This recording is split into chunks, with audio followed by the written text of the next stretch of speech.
और अभी तक 307 के अपराधी अभी तक अरेस्ट नहीं हुए। मैं बार बार चेता रहा हूं प्रशासन को, चेत जाइए।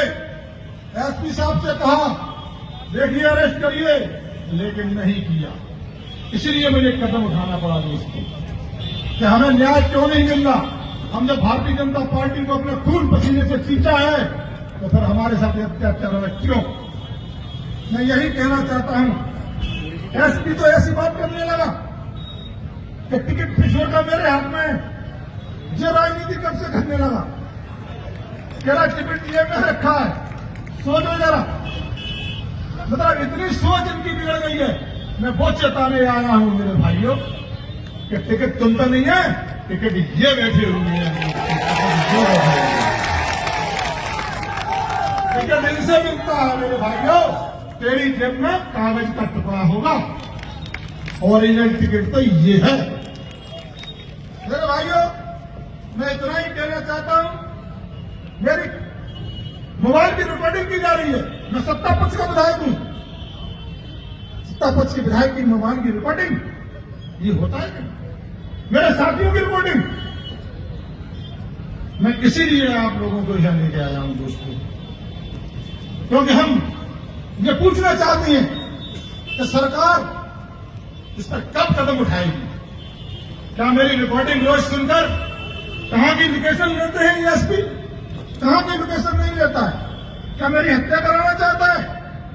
क्या मेरी हत्या पर तुला हुआ है? क्या कांग्रेसियों से मिला हुआ है? ऐसा अगर कर रहा है तो ये ठीक नहीं है।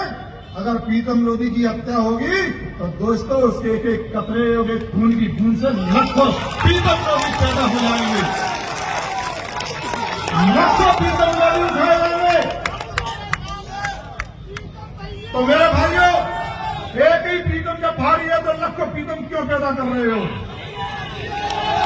तो मेरे भाइयों, मैं यही कहने आया हूं इसी चीज के आपके माध्यम से। भाइयों, 30 साल से गुलाम था हमारा किशोर। 30 साल की गुलामी झेली है हमारे कार्यकर्ता ने।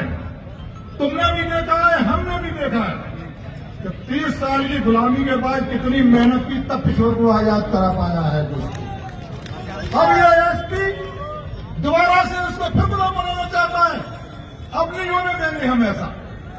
हम लड़ाई लड़ेंगे और हम मरते दम तक लड़ेंगे, लेकिन किशोर को गुलाम नहीं होने देंगे। इन बुरी नजर वालों से हम किशोर को बचाएंगे, लेकिन हम दोस्तों जिला बनाएंगे और जरूर जिला बनाएंगे। मैं तो आप लोगों से यही कहता हूं, पुराने समय पे